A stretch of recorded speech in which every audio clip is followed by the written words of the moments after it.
It looks as if the Smiths' new LP, Strange Ways Here We Come, will be their last. Just before its release, songwriter and guitarist Johnny Marr quit the group, and singer Morrissey has dramatic new plans too. More of those later. First, here's Morrissey on how his attitude to the Smiths' career changed over the years. I think I've become a little bit slightly negative about the music industry, whereas perhaps 5 years ago, entering it, I felt very idealistic, that lots of things could be changed and everything could be, lots of people could be erased from the whole thing. And it isn't necessarily true, really, I find. So I've become a little bit sceptical, even more so than usual. But you're doing interviews such as this, and you're changing record companies and things like that. I thought perhaps it worked the other way around, that you're becoming reconciled to having to do all those things. Not really. I still have faith in the records themselves. So there are really separate worlds within this great big balloon, really. But generally, and even with interviews, I don't really do that many, but I think occasionally some should be done, really. I don't think total silence is very useful. But generally, the whole rhythm of the music industry, I don't really tend to understand anymore.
What about Prince and Michael Jackson and people like that? Well, I think they're really very special cases. I think they're very special cases. I think now they can afford to be quite silent because they have such a tremendous publicity machine. But I find generally that if, for instance, if I don't do that many interviews, the Smiths practically have no public profile whatsoever, because we're very rarely on English television and we're very rarely on daytime radio. So therefore, if there aren't interviews, we tend to really not really be anywhere, which is...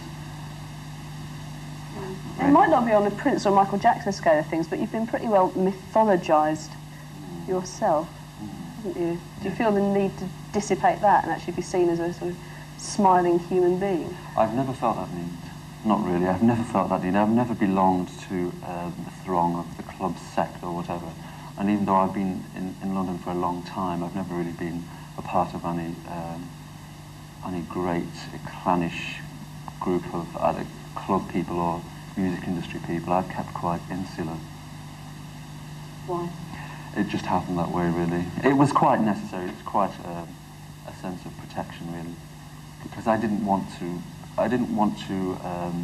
lose a particular vision I had of what I felt I needed to do. And I think it's so easy to do that if you become like a very busy socialite and you're seen everywhere and you do everything and you know everybody. It distills something. I've just been played 3 songs that are going to be on your next LP. I wonder if you could talk to me a little bit about a couple of those. Paint a Vulgar Picture. Which is really, I expect, touches upon what we've just mentioned about the music industry and the rather, the very sour elements of it.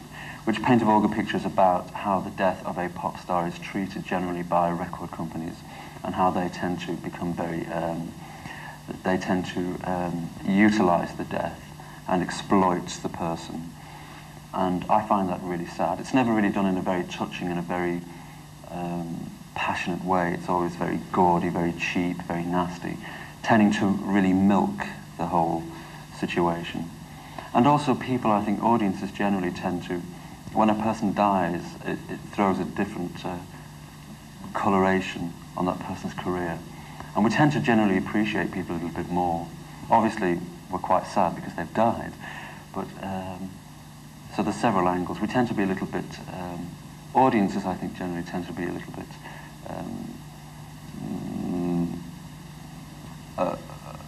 applauding, a bit generous, and record companies I find tend to be a little bit vicious. Does this, I mean, or do the lyrics of the song apply to any particular hero of yours? Well, not really directly. There have been some. There have been people I have liked immensely who have died, such as Mark Bolan, and others. But really, I think it's generally quite common. It's a very common occurrence that when somebody dies, there's this awful, awful, nauseating scrambling to squeeze the legend, really. In the song, there's the memory of a fan. It's one encounter with that hero. Is that you? Yes, it is. Yes, it is. When I was much younger, I used to go to sound checks and hang around concert halls and try to meet people at, you know, middays, things like that. So yes, that memory is there for me, really. When I met certain people, it was very, very important to me. It was a lasting memory. Girlfriend in a coma? Yes. I mean, are you sending up your own gloomy image here, or is it designed deliberately to provoke the people on radio stations who don't play your records? Or? No, it isn't. It isn't designed to provoke anybody at all. I think with the escalation of the use of drugs, that there are quite a lot of people who end up in a coma, really. So I don't think it's such an extreme notion. An extreme notion, perhaps, for a 2-minute pop record. But that's fine, I think. But people are in comas every single day. It's not really it's not a unique situation. No, but it must be in your mind. I mean, not to be disingenuous about this, I mean, it must be in your mind that people are going to go when they hear a song title like Well, I don't know. I mean, I think people do that very expression when they hear anything that's slightly...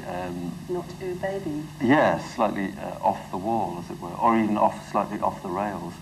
But I think that's really, really good. I think it's quite nice to unruffle people's feathers occasionally, because obviously, as you absolutely know, the chart and daytime radio and all that big syndrome is remarkably sterile and bland.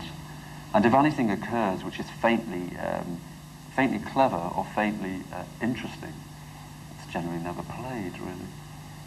So I think it's quite nice to get in there and do something slightly provocative. I don't mean provocative in a nasty, overtly nauseating way. I think provocative in a genuinely useful way.